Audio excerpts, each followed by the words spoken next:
5'5", 93 pounds on me was very horrible looking. But I thought I looked terrific, and I was fascinated with it, and I wanted to see if I could stay below 95 pounds. The disorder is called anorexia nervosa, an emotional condition that can cause its victims to literally starve themselves to death. Anorexia and a related disorder called bulimia are being reported in the United States at a level that is reaching epidemic proportions. We'll focus tonight on these so-called eating disorders as we talk with a doctor who treats them and with a recovered victim who nearly died from them. And we'll have a late update on the snowstorms that hit the Middle Atlantic states today. This is ABC News Nightline. Reporting from Washington, Ted Koppel. Good evening. Fair's fair. It's true that those of us who live on the East Coast have a tendency to take our own storms a little more seriously than anybody else's. But the snowstorm, and that's a live picture of New York City tonight. In fact, those are folks trying to leave Manhattan through the Lincoln Tunnel. The snowstorm that swept up the mid-Atlantic states today was a whopper by almost anyone's standard. And when close to 2 feet of snow fall on Washington, D.C. in the space of a single day, much of the nation's business comes to a grinding halt, if you count the U.S. government as representing a significant portion of the nation's business. Anyway, up and down the East Coast today, from Virginia to New York, it snowed. A lot. Here's Bob Berkowitz. The storm grounded the planes at Washington's airports as well as the president at the White House. Ronald and Nancy Reagan were supposed to be at Camp David by now.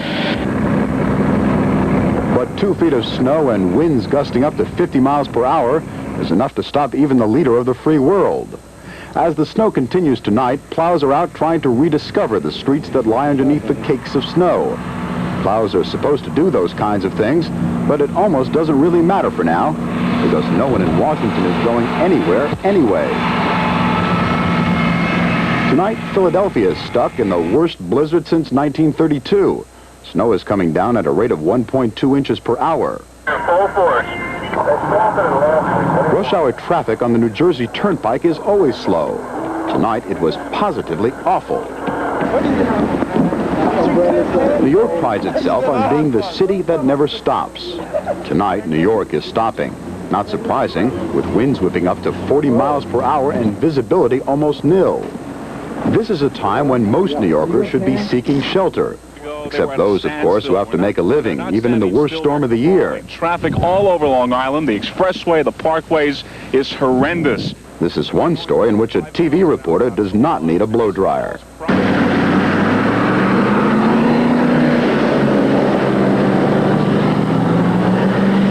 By just being in this city, you can see and hear just about everything. I put the car in drive and keep the wheels moving. But thunder and lightning in February? Well, that may be a bit much even for the most jaded New Yorker. Broadway is the Great White Way. Tonight, that nickname is taking on a whole new meaning. Now it is a street like any other, where cars are stuck. And if you're lucky, the police are nearby to offer a push. Walking, running, and especially driving are things that should not be done here tonight. Skiing, however, is not a bad idea. Tonight, New York is a peaceful, placid, almost romantic city. But for nearly 5,000 homeless citizens, New York is painful and cold. Tonight, the city, along with churches, synagogues, and other charitable institutions, are preparing an extra 1,000 beds, so no one has to be out in this terrible storm. This is Bob Berkowitz for Nightline in New York. Joining us live now from Stamford, Connecticut is Paul Douglas, meteorologist for the Satellite News Channel. Paul? Well, Ted, America the Beautiful is America the Storm Battered. Right now we are actually juggling two storms, two very serious situations. We have a blizzard in the east, and we also have a dangerous storm shaping up for the west coast. Here it is on the satellite photograph, another cold front about to slam into California with more heavy rain and high winds. High wind warnings up for the coast. Winds could go as high as 50 miles an hour, producing more beach erosion, more coastal flooding, and 1 to 3 inches of rain could produce more mudslides and rock slides in northern California. Now for the bad news. The worst blizzard As you can see on the East Coast satellite photograph, the worst blizzard of the century from Washington to Philadelphia. And here you can see the storm tracking right up the coast, heavy snow falling throughout the day, as much as 25 inches of snow in Washington. The record is 25, and these records go back to 1880, so it is a record-shattering snowstorm for Philadelphia, where there's 20 inches on the ground. New York City, 18 inches, winds gusting up out of the northeast at 40 to 50 miles an hour with thunder and lightning. The worst of it is over now in D.C. Skies will be clearing out over the next few hours. About 2 to 3 hours of snow for Philadelphia.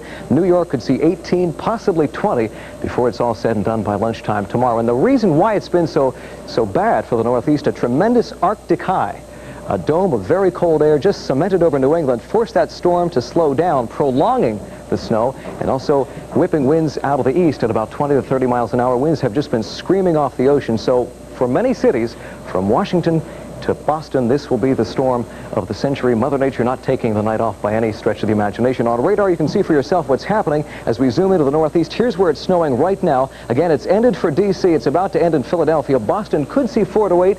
Cape Cod a shoe-in for a foot before that storm finally veers offshore sometime later tonight. It's a very dry, powdery snow, and for that reason, we've had tremendous blowing and drifting problems. As much as 2 to 4 foot drifts all the way from New York southward to Washington. How much on the ground by this time tomorrow? Well, this is what we're forecasting, and here we go. The blue shaded areas, 2 feet of snow all the way from Roanoke, Richmond to Washington, D.C. to New York City. Some sections of southern Connecticut could easily see 24 inches of snow. A foot of snow for portions of Massachusetts and Connecticut, with 6-inch amounts into Portsmouth, New Hampshire. So a major snowstorm. The worst of it will be over, Ted, by about lunchtime tomorrow, and thankfully most of it is over now for the nation's capital. Paul, just one question, a technicality. You referred to this as a blizzard. Is it really? Absolutely. If you look it up in Webster, a blizzard defined as winds greater than 35 miles an hour, a temperature below 20, visibilities under a quarter of a mile. This is a blizzard, and certainly it's a very dangerous situation. Just about the time they clear roads in New York, the winds drifting those roads shut again. So it is the blizzard of 83, and I guess we are all survivors. Paul Douglas, thanks very much. When we come back, we'll turn to our principal topic for tonight, the severe eating disorders, anorexia nervosa and bulimia. World News Tonight. And now to the main focus of our broadcast tonight, eating disorders. On the surface, they seem relatively minor, easy to cure. They are neither. Earlier this week, Karen Carpenter, who together with her brother was an enormously successful singing star in the early and mid-70s, Karen Carpenter died at the age of 32. Official cause of death? Heart failure. But there is strong reason to believe, as Nightline correspondent James Walker reports, that the heart failure may have been a direct result of anorexia nervosa, an eating disorder. We've only just begun to live. You know, it really could have been me. It really hit me how serious this illness is, that you could die. We're on our way. I can't explain the feelings. My heart kind of sunk. Just to, I mean, somebody actually died, I mean, that I can relate to, that had this. These people are being treated for the same severe eating disorders that plagued Karen Carpenter and may have contributed to her death. Psychiatrist Robert DuPont. Well, it's become an epidemic in the United States, and it is very serious, and it threatens to become much more serious. Although our entire society equates being thin with being attractive, over 700,000 people are obsessed by food. Some of them suffer from anorexia nervosa, or self-starvation. It's considered an emotional illness. I wanted to be the very best I could be, the thinnest, the wittiest, the smartest, the everything. I wanted to be perfect. So I had been a little overweight, I felt, and I started to not eat. Maureen is 5'5". Her weight went from 135 pounds to 90. She lost 45 pounds. A second and closely related eating disease is called bulimia. The victims gorge themselves, then force themselves to vomit.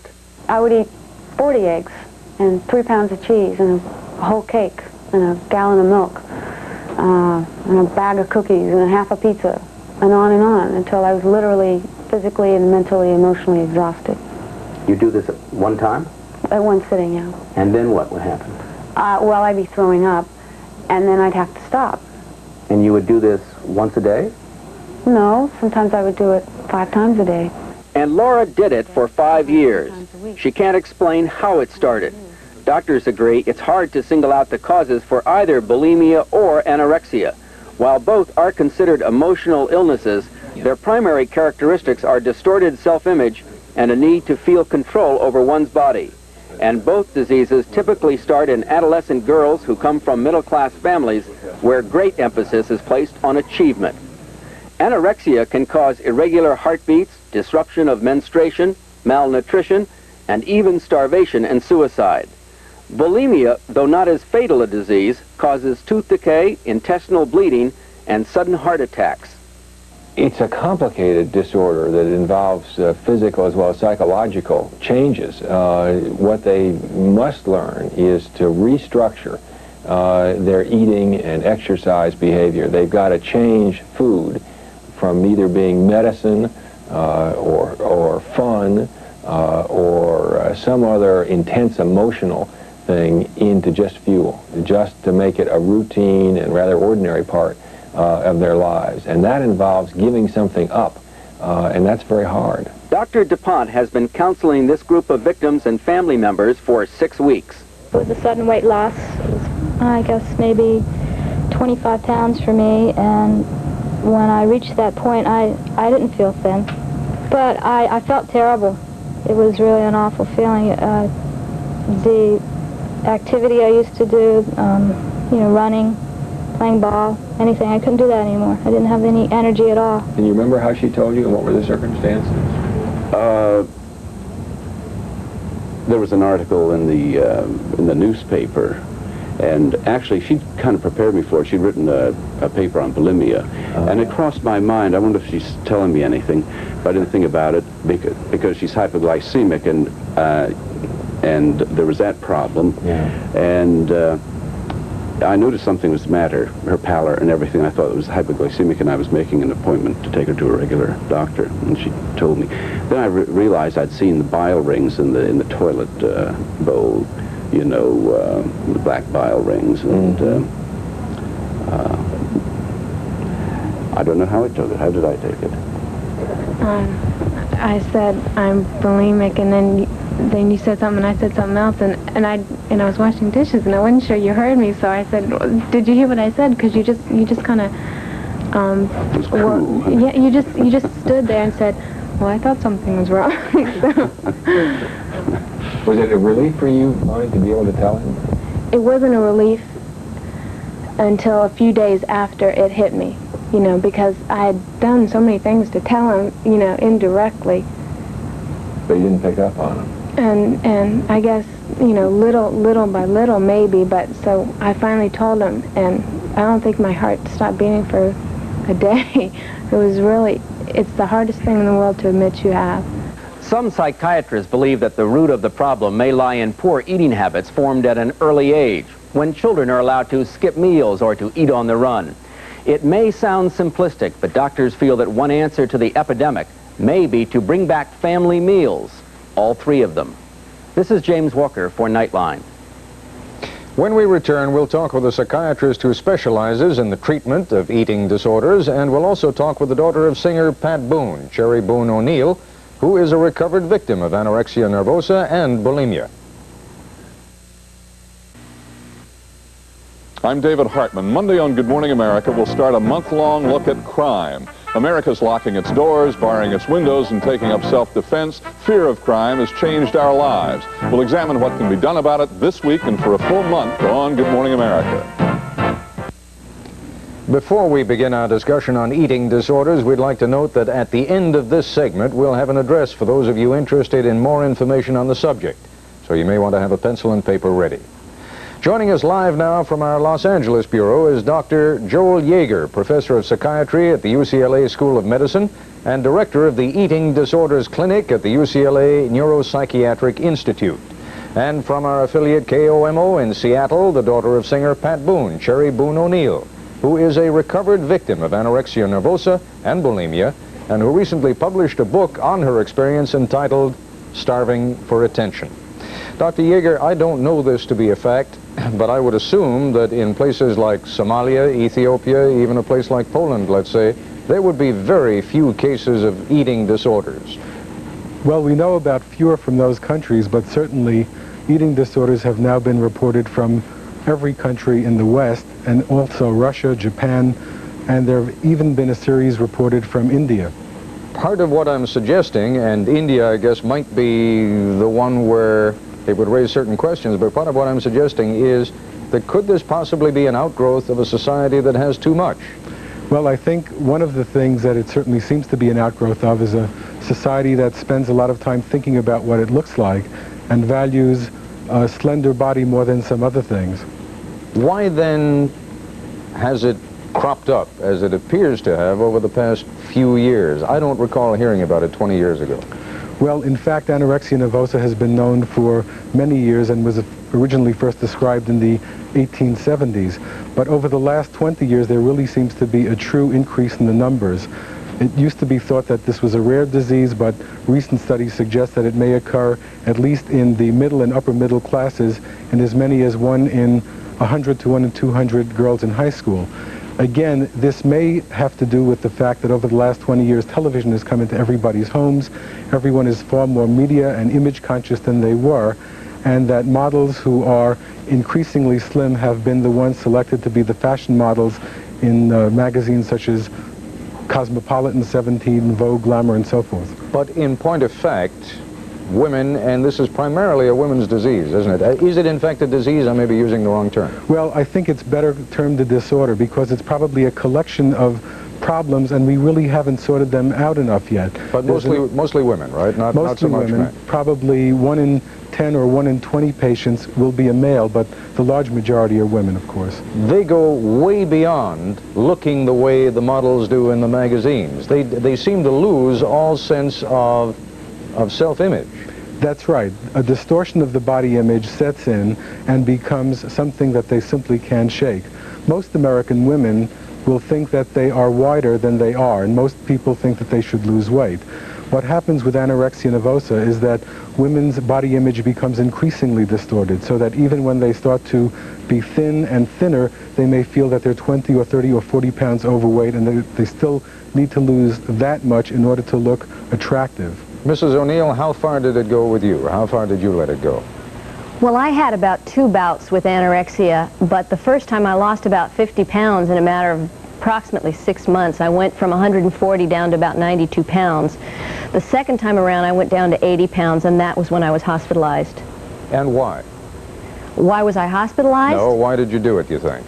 Well, there are an awful lot of reasons. It's a very complicated disorder, and it's very difficult to try and pinpoint a few specific things that cause a problem as complex as anorexia nervosa. But for me, I think part of my attitude and my approach to life was that of being a perfectionist. And of course, that is a very frustrating way to live because you're constantly falling short of your very unrealistically high standards that you've set for yourself. And as a result, you see yourself as being a failure, where other people might see you as being very capable and very talented and even very enviable. You see yourself as being a failure, and so you're trying to measure up to win the approval and the love of other people by the things that you do and the way that you look. Tough and being I just went overboard. Excuse me, tough being the daughter of an enormously successful mother and father? Well, I'm sure that living a very public life made me that much more conscious of my appearance and what I looked like and the image that I put forth. But we know that it doesn't just strike celebrity families, it strikes people from all walks of life. Dr. Yeager, does it tend, however, to strike the families of success-oriented mothers and fathers more? I think that may not be true anymore. We're seeing lots and lots of patients who come from ordinary working-class families, from middle-class families, from broken homes, not only from successful families. What then would you say, if there is one common thread that links all victims of anorexia together? Is there such a thing, and what would it be?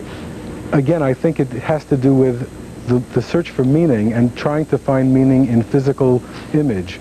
That's an overstatement because there really is no one thread. Anorexia nervosa is very complicated. There are biological, psychological, cultural, and family influences that affect each person very differently. But we know that, at least for some people, the disorder is extremely serious, and as we can see, it can result in death. Can it be cured without professional help? Well, in fact, a number of people who've had anorexia nervosa seem to go through a bout and seem to do reasonably well simply after being coerced by their family physician and their parents.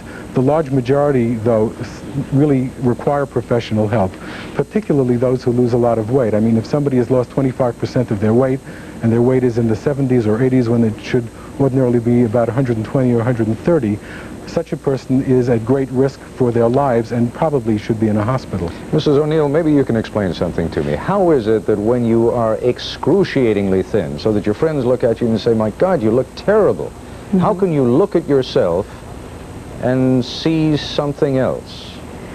Well, that's a part of the mystery of the disorder of anorexia. Part of it, I think, is the fact that your brain is being starved as well, and you really lose perspective of reality. You just do not see things the way they are, whether they be perceptual visually, or the way you understand things, the way you perceive them logically or illogically, as the case may be.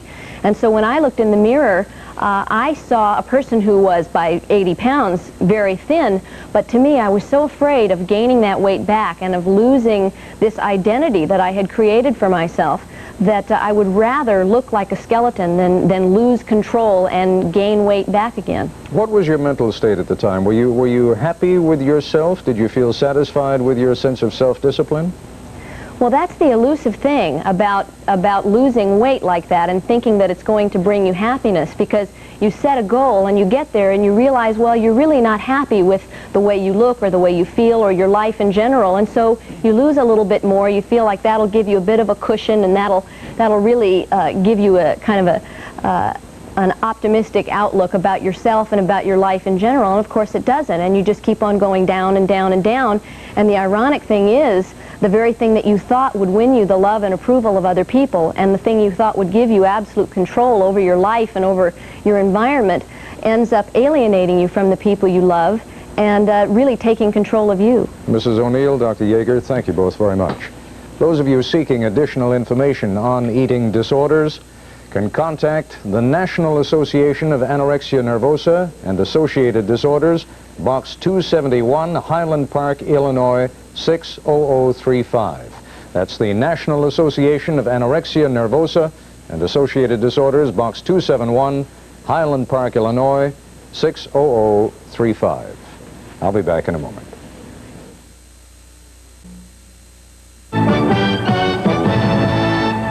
Starting on Sunday, ABC News will begin an extraordinary and unprecedented two-week focus on the problems of crime in America. In the first program of the series, U.S. Attorney General William French Smith and FBI Director William Webster will be the guests on This Week with David Brinkley. That's this Sunday. Each night over the two-week period on World News Tonight, national correspondent Richard Threlkeld will present a special in-depth report on a different aspect of crime in America, beginning Monday with a report on public fear and anger, whether it is proportional to the current level of criminal activity, in addition to reports on World News Tonight. All other ABC News reports, including Nightline, will focus on crime in America during this two-week period. That's our report for tonight. I'm Ted Koppel. For all of us here at ABC News, good night. This has been ABC News Nightline. If you'd like to obtain a transcript of tonight's broadcast, send $2 to Nightline, Box 234, Ansonia Station, New York, New York 10023. Nightline is a presentation of ABC News. Herman Wouk's The Winds of War is sweeping the country. It continues Sunday.